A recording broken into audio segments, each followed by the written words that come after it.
this lesson, we're going to look at a old Allman Brothers song, Stormy Monday. They didn't actually write the song. This is just their version of Stormy Monday. And this is the version played live by Barry Oakley, who, of course, has been long gone from this world, but his bass line is sort of immortalized in this recording. So I've done a decent transcription, including the organ solo where he's sort of walking bass. We'll go over that painstakingly, note by note, and take a look at it all bar by bar, and also try to analyze kind of what he's doing and why some of this stuff works, because it's really good classic blues bass lines, and there's a lot of interesting chords. And so as you're playing the line, it can get quite confusing, like, why are we using all these chromatic weird notes? But if you look at the harmony, it does make sense. So we're in the key of G, and I probably could have written this out in 6/8 rather than 4/4 with triplets, but once I got started, it just couldn't stop. So the eighth notes are triplet feel, but it's very slow. Those are eighth notes, so they're very swung.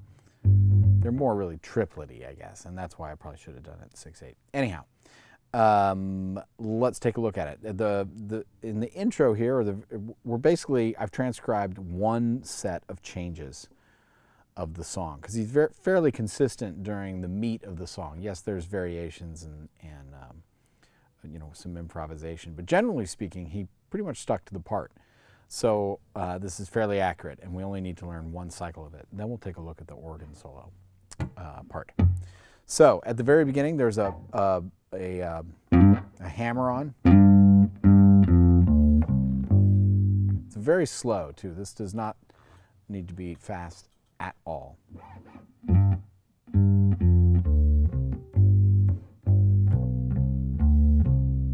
Okay, so let's just look at that first bar. We're kind of using pentatonic. It's a major chord. It's a G7 chord. That would be the blues chord. And we're just going down the pentatonic scale back down to the low G. And then we're using the major third. Just walking up from the third to the fifth. And then landing on the C chord, which is the next chord. But if you notice, we're using a B flat here, or the incidental on the chart is an A sharp, but because it's a C7 chord, which has a B flat in it. That's the bluesy part of it.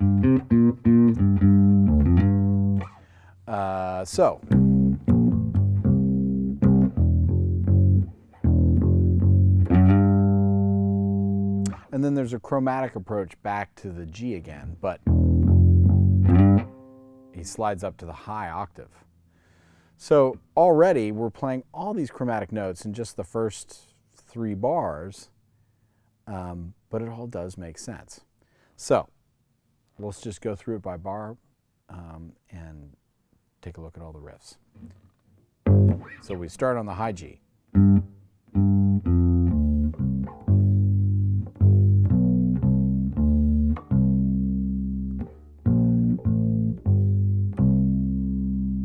Chromatic to a high G. And now we're going to the A flat 7, which is more like the sophisticated blues, jazz blues. And then back to the G. So I guess maybe, just really quick, let's take a look at the changes, because this is something you have to be really comfortable with. Even after you learn this bass line, you really need to know what the chord changes are, because again, you can improvise over this. We're just looking at his particular take on it and one particular recording of it. I'm sure he's played it a bunch of different ways over the years.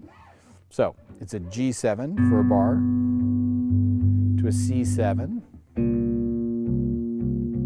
back to a G7, A flat, G7 for another bar. It's like a 12-bar blues. Then we're going to a C7 for 2 bars. And this is quintessential to Stormy Monday. We go back to a G7 for half a bar, A minor 7, B minor 7, and then B flat 7, and then we go to the 5 chord, to a D. Now the bass goes to an E flat, but the band plays a C minor. It's hard for me to play it all on a bass. But Barry's playing an E flat. Now in the original, the older version of this song, it's an E flat Dom 7 chord. But the Allman Brothers play it with a C minor, inverted with an E in the bass. So that's a little strange little change. Okay, so after the E flat, the C minor over E flat, we just hold that for a bar, and then it's a classic blues turnaround.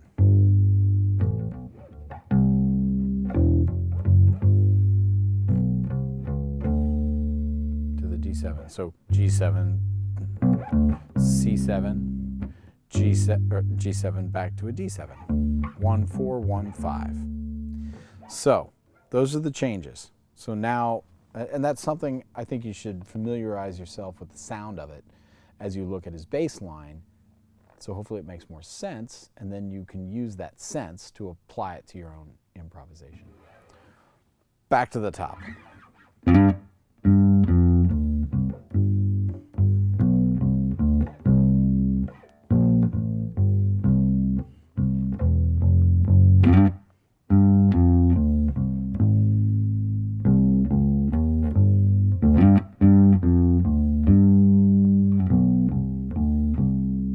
Okay, so let's take a look at that G7, A7 bar.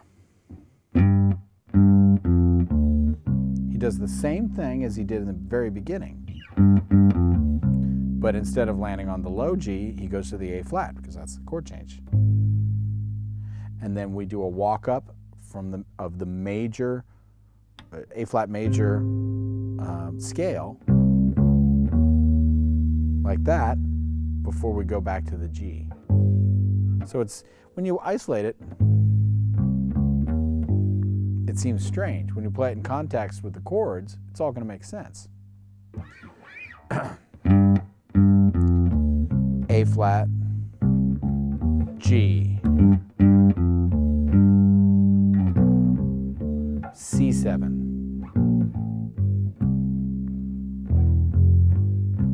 and that little thing there, he's going from a C to a low E, which is the third of C, right up the scale to the fifth, back to C. And it's C for 2 bars, so he's kind of messing around here. That C7 goes for 2 bars. We start.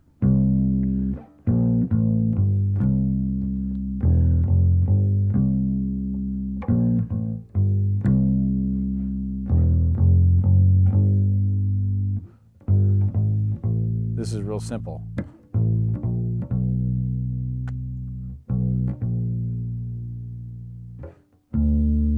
So, even though, those chord changes there are a little bit complicated, right? G7, A7, B minor 7, B flat 7. He's not doing anything complicated. I think this is part of the Allman Brothers sound on this, because of the soloing and stuff that occurs over top of it.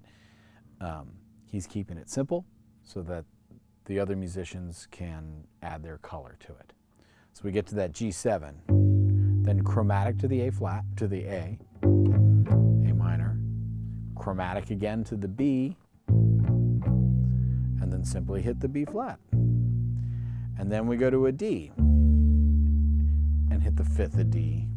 And then we go to this E flat. I've written it as E flat, but it's really E flat, or C minor over E flat in the Allman Brothers thing. And then we rest, and then we get the turnaround.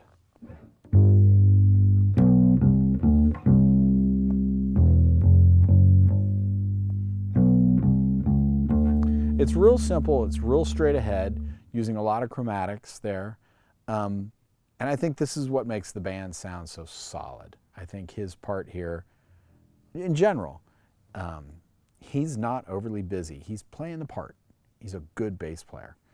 And I think that really adds to the whatever the Allman Brothers sound is, he's certainly a big part of it. And it doesn't have to be complicated. I guess that's my point. What he does, it can be straight ahead and just played with the right emphasis, and it's really great. Okay, now in the organ solo, he goes to straight triplets, or if we had done this in 6/8, it's just straight eighth notes, kind of like a walking bass line in 6. A 1, 2, 3, 4, 5, 6. A 1, 2, 3, 4, 5, 6. Now, there is umpteen bazillion notes in the chart, and I just transcribed it note for note. So we're just going to look at each bar and see how it relates to the chords. And then it's going to be up to you to practice this, get it up to speed, and play it with the track and hear how it sounds. We can analyze how it mathematically goes together, but until you're playing it with the actual recording and listening to it to see how it feels, that's where it's all going to come together. So let's just break it down. We have the first bar. It's all G7. And he sort of takes a patterned approach here. He starts up the top, and we're just basically going down the Mixolydian scale because it's a G7 chord, which would be Mixolydian. And then here we get chromatic-y.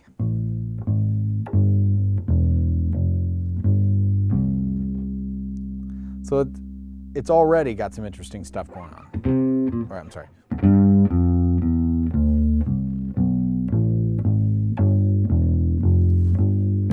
But notice how he picks it up very nicely, leading us to the C. So the last 3 notes of that bar are really part of the C chord because we're getting led, we're walking towards the C. This is sort of a great exercise in how to build a walking bass line. And then once we get to the C7 bar, let's take a look at that. It goes back down to the E again.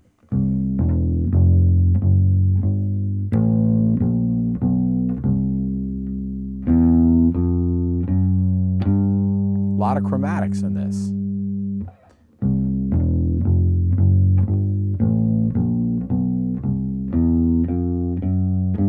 But notice again how that last phrase is leading us back towards the G7. Now we've got the chord change from G7 to A flat 7. So this is a little strange sounding by itself, but in context it sounds good. So this is that bar. Here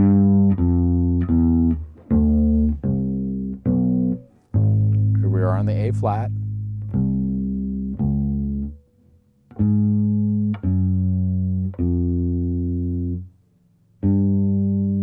So by itself, it's kind of doesn't make any sense. I mean, the beginning does. Same thing he did in the first bar. And now we simply go to an A flat.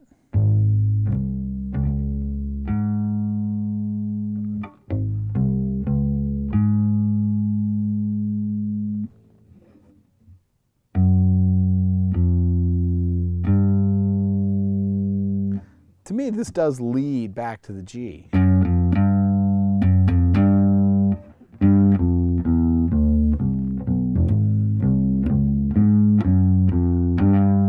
It's like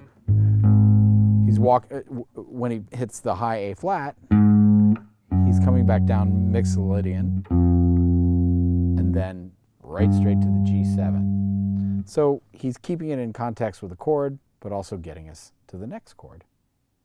All right, so let's take a look at that next bar. Let's see here. This is a G7 bar.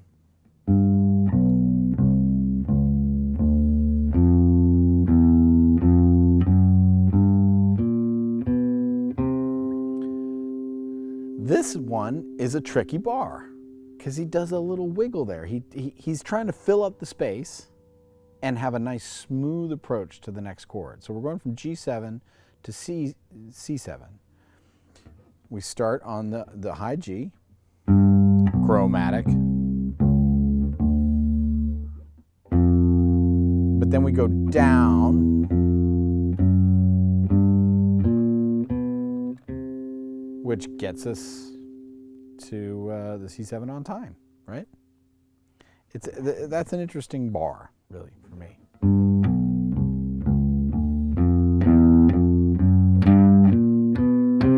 I think the other thing when you're looking at this bass line is where the beats are every 3 notes.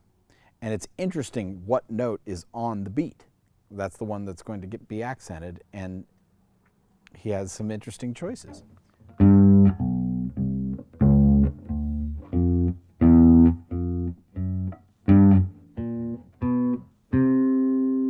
And actually, I'm playing a high C. It's a low C. My bad.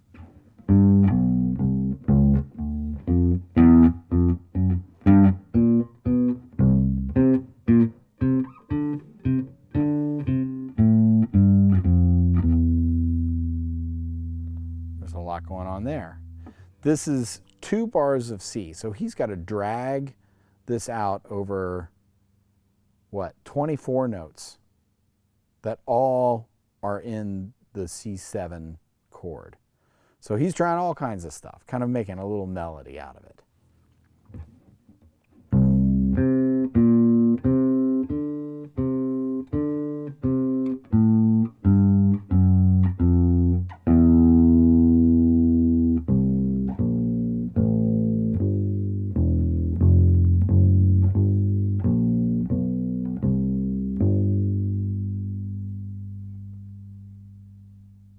Interesting, right?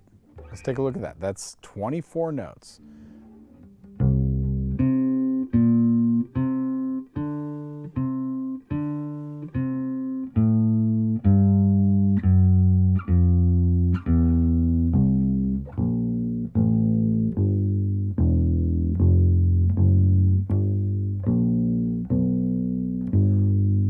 Back to G7.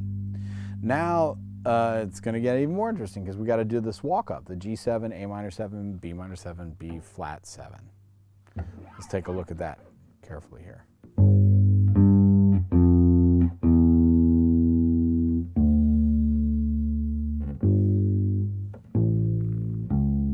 Sorry. Oh no, this was one note that in the transcription when I transcribed it, I was listening to it over and over again. He actually plays a C sharp there over the A minor 7, which is technically a wrong note. Now, maybe this is just heat of the moment. It's a live performance. We're literally listening to the live take. I think kind of that's what it is, because it definitely doesn't fall into the minor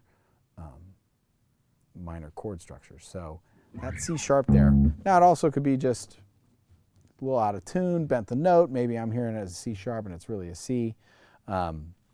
But that's the way I hear it. So maybe this is a mistake on his part. I don't know. You can interpret it how you want. So we start again on the G7.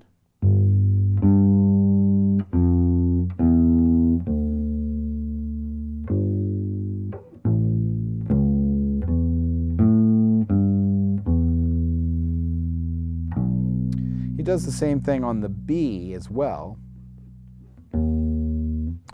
So that's interesting.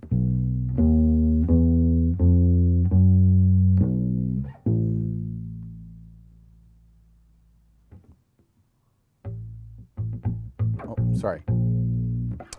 Let me look at this bar again. It gets confusing here when you slow it super slow like this. So let's see. We got G7.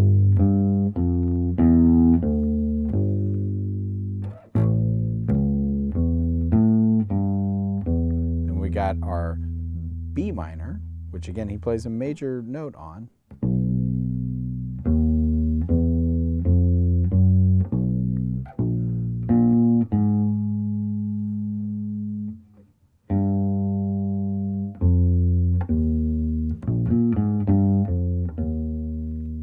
But look where we end up. On a D.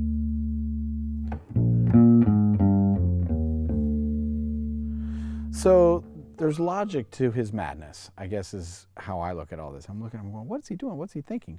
But it all works out. And I've heard this recording a million times, and it's so indicative of the Allman Brothers, what I love about them and what so many people do. So it makes me, I'm trying to understand, I want to understand what I hear and what I love about it and how it all works together.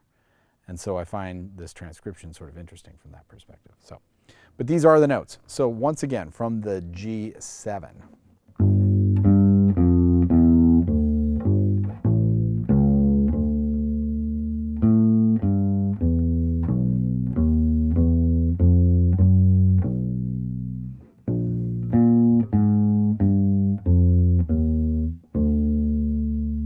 Now, once we get to the D7, we're going to do this whole crazy line.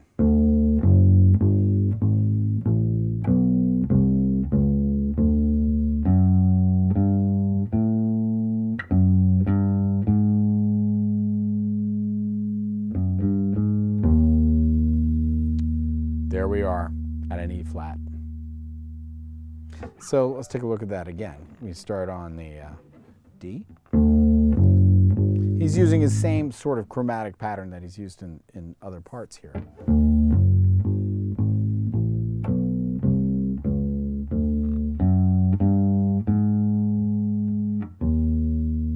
Now we're going to do it again.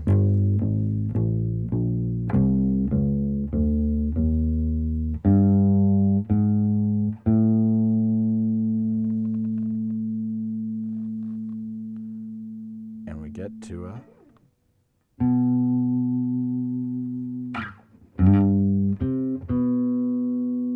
to the third of G.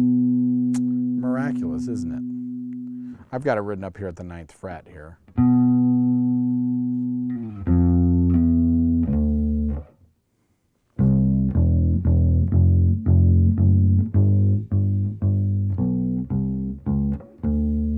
Okay, so there you have the end of the organ solo.